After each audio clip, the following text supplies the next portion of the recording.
Hi everybody, thank you for coming along today. So I'm Nikki Miller, Marketing Manager with Workfront, and today we have Sam Jacobs from The Guardian / Oliver with us.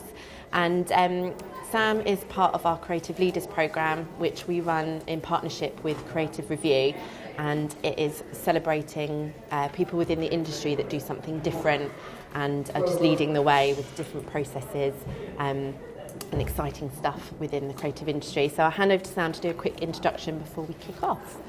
So, as mentioned, I'm Sam Jacobs. I work at The Guardian and also at Oliver Agency. So, Oliver Agency provide in-house creative teams for companies.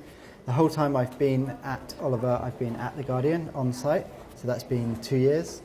And previously, before that, I was living in Shanghai, China, running my own agency. Cool. Okay, so poor processes are commonly cited as the major barrier within creative work. What key factors do you have in place to make sure that projects run smoothly and you can just get through the causes of major problems? Yeah, so I think being on site, being so close to the teams that we work with, help us to work together with them on creating a process. Myself and I think creative people in general are pretty disorganized, but so the more we stick to the process that we have, the easier it is for us to have time to be creative. I think also not having those kind of barriers of needing to go somewhere external and just having distance between you and the client allows less of that process to be hidden away. And I think because it's so out in the open, it can't really be inefficient, because if it was inefficient, they would see it all. So you have to be really careful and make sure that you're all working together and you know that your process works. And you can keep tweaking it along the way, which is really great because you're working on it together. You can be honest about it and tweak it. Yeah. So, yeah. That sounds good. So right at the start of process, what's the most effective way you found to manage requests? So, I mean, all of our requests we have 3 project managers. Before we had an account team on site that was like a bit of a mix of project management and account management. And we realised after a while that we didn't really need the account management hand-holding side of it. So we switched to only project managers. Okay. So the requests that come through to the project managers are dealt with in a really efficient way. And then they come through to us, the creatives, and we work on those things. And they have like a really detailed pipeline of all of that stuff, and we know what's coming and what's not. So they're kind of acting as that barrier. Can they then sort of go back to make sure that you've got enough information that you need to start that brief? Yeah, so normally we will get that first request. We'll always do a kick-off project with the clients, and then we'll either go back to them and say, these are the problems with the brief or something like that, and then we'll kind of work through it together, and then finally we'll start working on it, and they'll have scheduled everything and all of the kind of people and teams. Yeah. It just makes your time, which is so valuable anyway, just worth it then for each project. It does. So how do you start at the beginning of each project defining success? So, I mean, I think the Guardian's business model and where they've been and where they're going is a pretty fascinating one. So they've kind of defined this third way in publishing, this third way of being funded. So they don't have a paywall.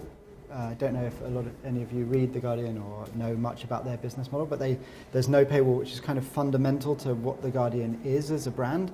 They want their information and their news to be open to as many people as possible around the world, people who can't afford it. They feel like it's still really valuable as a resource for people. But then on the other side, they do have to fund themselves. So they have the advertising model, so it's still an advertising funded business. But for the first time ever this year, reader revenue has outstripped advertising for The Guardian.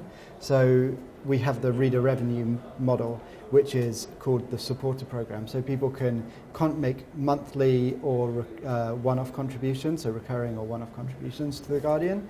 And then because of that, and also because we're in a year which is the break-even year, there was a point, I think, 3-ish years ago, when, or maybe a little bit longer, when David Pensel, the CEO, and Catherine Viner the new editor-in-chief started, and they realised that The Guardian was on track to lose £85 million that year.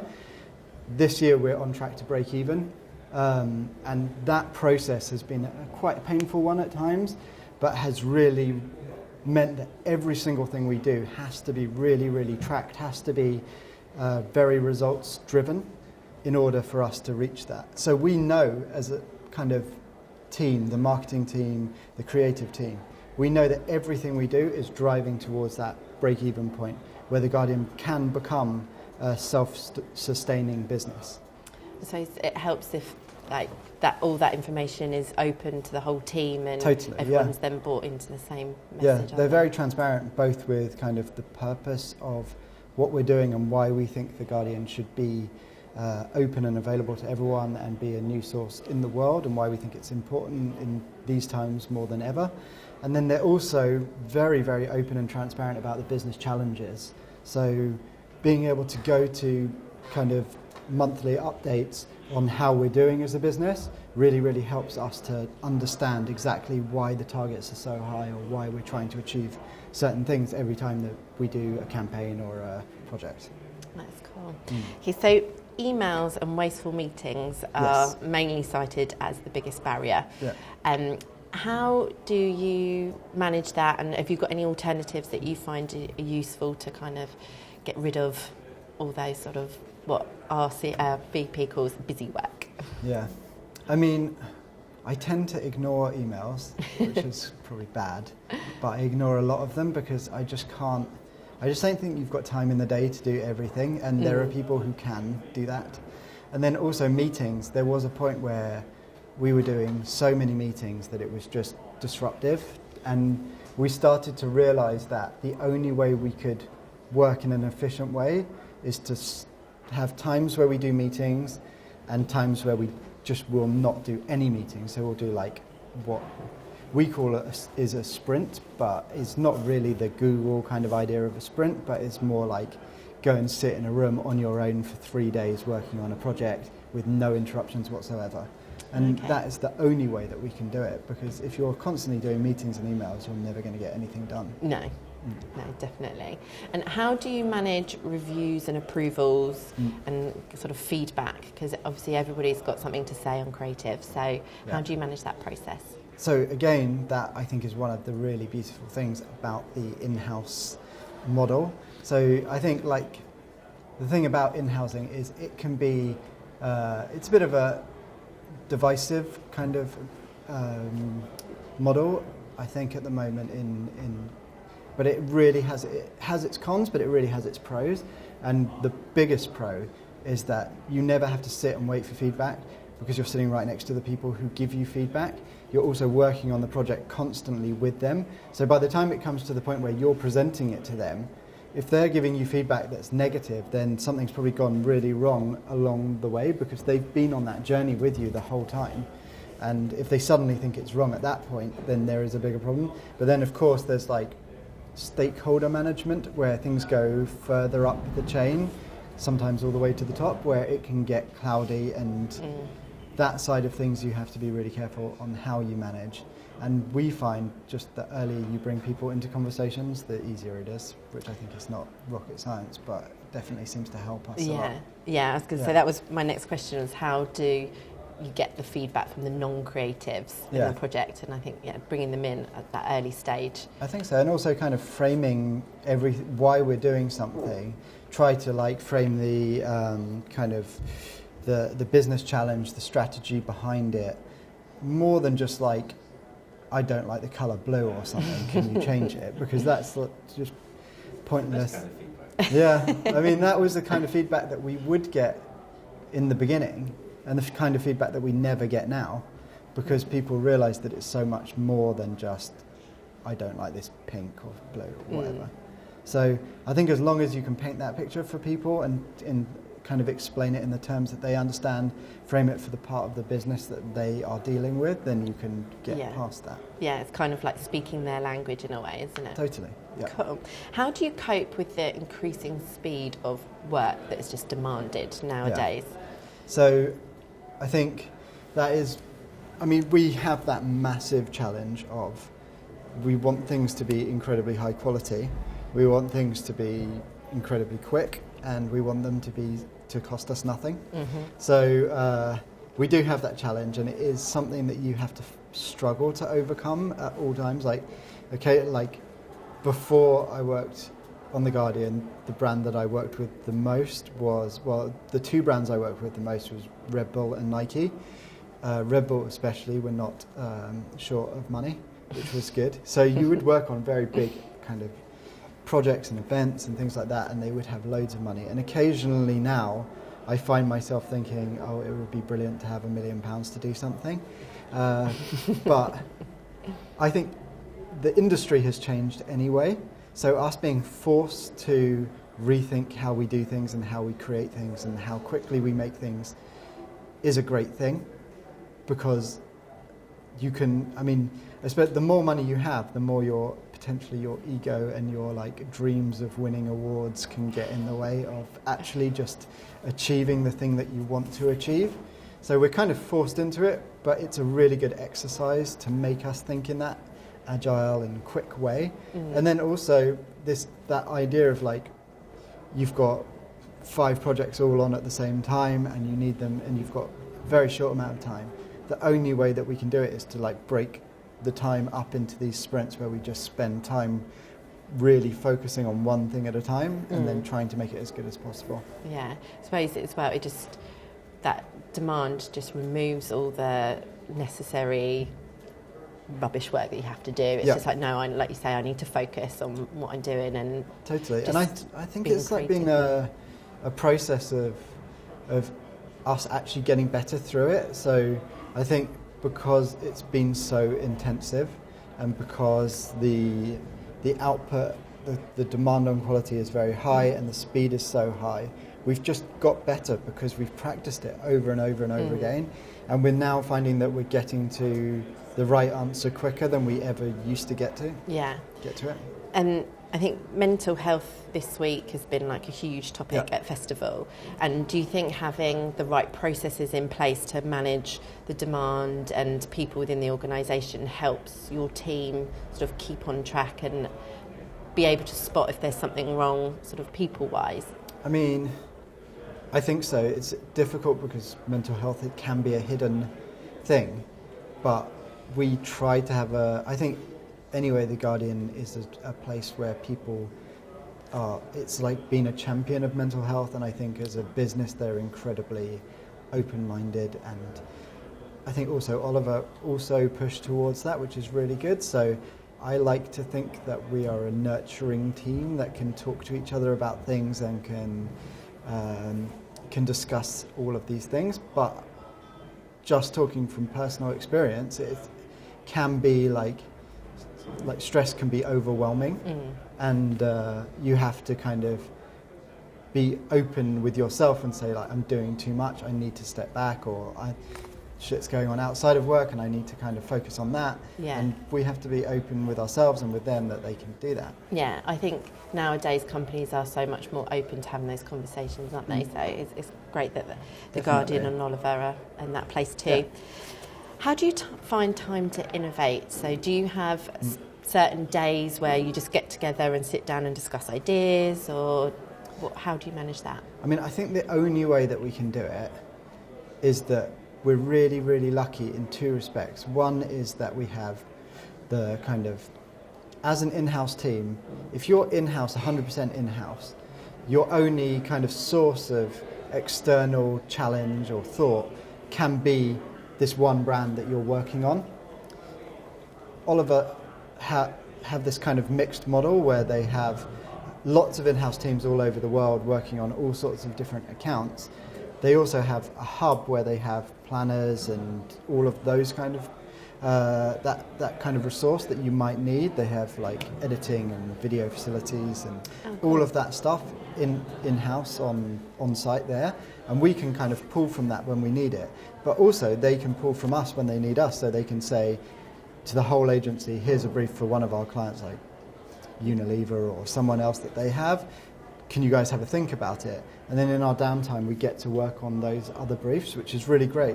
And then conversely, because we're in-house, we also get to tap into the resource of The Guardian. So we get to talk to journalists, we get to talk to the technologists there, we get to go and do UX sessions, we get to have all of that side of it as well. And if we didn't have both of those things, I think you can get, the thing about in-house is there is the very real kind of challenge of routine rigidity and getting into that, like, I know how to do this and I'm just going to do it over and over again by number. And you've got to constantly push yourself out of that, and it's tempting not to. So I think part of it comes from within, and part of it is we're quite lucky that we get to tap into those things. Oh, that's great. I think from what you've said, it sounds like The Guardian is really open, but how do you prove your worth kind of to the business, that you're not just the colouring department, you're not just changing something to blue, for instance? Yeah, I mean, I think it is difficult because I think the marketing department 100% understand the role of marketing and advertising, obviously, but then the wider business, the editorial department, and I think especially for a business like The Guardian, where you look around and you look at businesses and their whole strategy for marketing is to create content. When The Guardian is content, their whole business strategy is content. So what we do is we amplify that content. And it would be easy to think and to say, maybe we don't need to amplify that content, but we can see proven spikes in kind of contributions, or we've learnt over time how at certain news moments we can help amplify the kind of spikes in interest and contributions at that time. It all is dependent on how brilliant the content is, but it's our job to kind of package that up and let people see it in a different light. And I think journalists in general are brilliant at creating content, but not necessarily always brilliant about talking about the content that they create. And it is our job to be the ones who can go out and say, no, it was really amazing that The Guardian this year has done, and The Observer have broken stories like Cambridge Analytica and have made real positive change in the world with stories like the Windrush scandal. Definitely. Well, that's great. Thank you so much, Sam. I'm going to open it up if there's anybody got any questions in the audience. Are there any types of businesses you would say that particularly lend themselves to that, like, in-housing model that you're working with? The Guardian, obviously, as you say, they're a content business in and of their own right, so you're effectively a megaphone being pointed out a lot of what they're doing already. There are other businesses where perhaps that's not the case. Can in-housing still work in that sort of situation, do you think? I think so, definitely. I think from my experience of working in a more traditional agency environment and then working in-house, I can't see a reason why, if you have this blended model, I think like when you do purely in-house, it could be dangerous. But when you have like this blended model where you have the outsourced kind of side of it, which is really important, where you can just kind of resource up when you need it, you can have strategy come in when you need it, and you have things to lean on outside of your little bubble, then I think it could work for anyone. And I think the kind of business that I definitely can't really see a kind of business that I've ever worked with where it wouldn't benefit them. I think that if you're doing a really huge campaign and you want to go for a traditional agency to come and work, you could work with a big, famous agency who are known for doing a TV spots or things like that to complement what you're doing in-house all the time. And if you make that collaborative, I think the good thing about our model is that we really want to be flexible. So us saying, say for example, we've done campaigns with The Guardian where we've worked with Karmarama on a few things, and it just is really, really good because we learn a lot. So I don't see a negative for it either way. I think it's really good. But I think the other model where you're only working with a big, expensive agency seems like it can be wasteful and seems like your money and thinking can be spent in a different and more efficient way. Yeah. I think a lot of organisations think, we need to go and spend money outside because we just don't have that in-house. But if they could adopt having people in-house and, like you say, working with agencies, they're going to get the best of both worlds, aren't they? Because, sometimes it's brilliant to go out and say to someone, tell us what you think we are. And then most of the time, it's brilliant to say, you know what we are, can you make this work? Yeah. And if you have the ability to do both as much as possible and when you need it, I can't see why that wouldn't be a net benefit for any business. Definitely. Cool. Any other questions? I was wondering, working in-house creative teams, Yep. if you kind of reach a point with work or projects where you're not necessarily totally happy with stuff, Yep. but there's a time deadline or there's a price constraint, and how you kind of deal with putting out work that you're not totally happy with, and you feel like if you had that extra week or that extra, you know, budget, you can do something better. I mean, I think in-house or out-house, that happens. There's occasional, I mean, there's always times where you think, we've done 10 projects and 1 or 2 of them haven't been as good as they could have been. I mean, it would be dishonest to think that that isn't possible. I mean, you're never going to get everything right all the time, but if you can learn from those, what went wrong with it and why, then you can try to bring that into your work as you go. And I think the thing that we feel is that every single project is like a new challenge and a new kind of learning experience, and if we take every single one like that, then there's no reason why we won't improve. But yeah, definitely it happens, but I think it would happen anywhere. Great, well thank you everybody for coming, and especially thank you Sam for taking some time out today. Enjoy Pleasure. the rest of the festival today. Yeah. Thanks very much. guys.